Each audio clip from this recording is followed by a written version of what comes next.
Wes merioyo ati iki kok malah ngerongso.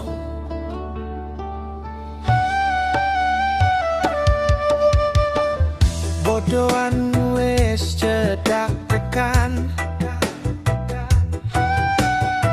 omah-omah wis podo padang. Tradisi jinjo dadi omongan, sing enom kudu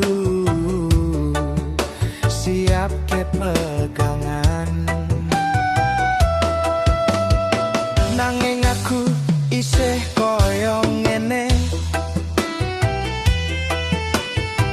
kerja banting balung saben dino, dompet tipis atiku kena mikir cinjo, nganti mumet sirahku. Utang maneh rasane ora ilo, yen paring sakasilian ati malah sengo. Wong tuaku mesti luwe ngerti, tresno anak ora diukur duit iki.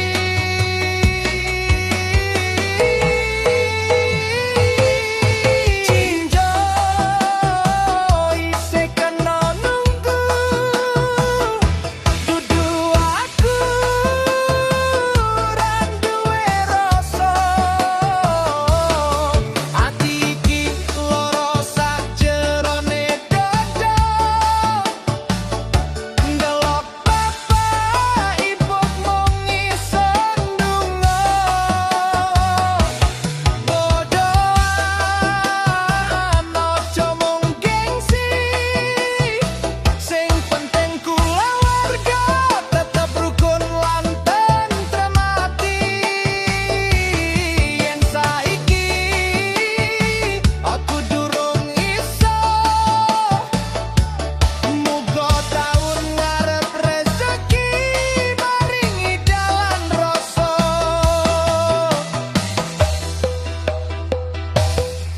Anak tak dewo pengen pambiannya, atiku ngregeli rasane nyakar.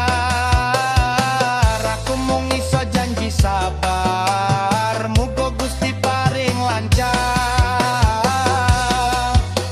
Aku ora isin dadi wong susah, sing tak wedi mung gawe wong tuwa susah. Nanging aku percaya tenan, wong sabar ora bakal ditinggal ke pangeran. Ya Allah, paring ngono kuat, aja nganti aku salah niat. Cinjo iki dudu pamer bondo, nanging simbol tresno marang wong tuwa lan sedulur tua. Cinjo isih kena nunggu, sing penting tulus atiku iki lor. Bodohan tetep syukur, sanajan urip isih campur aduk. Cinjo ora kudu mewah, sing penting ora tau owah. Muga taun ngarep aku iso gawe wong tuwa mesem bangga. Riono gundul ora nyerah, sanajan urip kadang marai pecah. Bodohan iki dadi saksi,